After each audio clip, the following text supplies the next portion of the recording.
2024 मध्ये भारतातील सर्वाधिक पगार असलेले 3 अधिकारी. विविध उद्योगांमधील व्यवसायांच्या जलद वाढीमुळे भारतातील उच्चपदस्थ अधिकारी पूर्वीपेक्षा जास्त कमाई करत आहेत. 2024च्या आर्थिक वर्षात देशातील काही वरिष्ठ अधिकाऱ्यांना प्रभावी पगार मिळाले, जे यशस्वी कंपन्यांना घडवण्यात त्यांची भूमिका दर्शवतात. यावर्षी भारतातील सर्वाधिक पगार असलेल्या 3 अधिकाऱ्यांची यादी खाली दिली आहे. पहिल्या क्रमांकावर आहेत अभय फुटाळा. पूनावाला ग्रुपच्या अभय फुटाळा यांना 2024च्या आर्थिक वर्षात 241.21 कोटी इतका पगार मिळाला. तसेच त्यांचा व्यवसायाव्यतिरिक्त अभय फुटाळा फाउंडेशनच्या माध्यमातून वंचित समुदायांसाठी शिक्षण, आरोग्य सेवा आणि क्रीडा क्षेत्रात त्यांचा पाठिंबा असतो. दुसऱ्या क्रमांकावर आहेत पवन मुंजाल.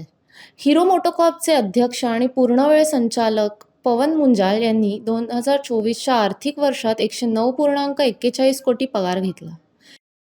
हिरो मोटोकॉर्पला जागतिक टू व्हीलर उद्योगात मोठं स्थान मिळवून देण्यात त्यांचा मोठा वाटा आहे. तिसऱ्या क्रमांकावर आहेत सुधीर सिंग. कोफॉर्जचे कार्यकारी संचालक आणि CEO सुधीर सिंग यांनी 2024च्या आर्थिक वर्षात 105.12 कोटी पगार घेतला. कंपनीच्या IT कन्सल्टिंग क्षेत्रातील वाढीसाठी त्यांचे योगदान महत्त्वाचे ठरले.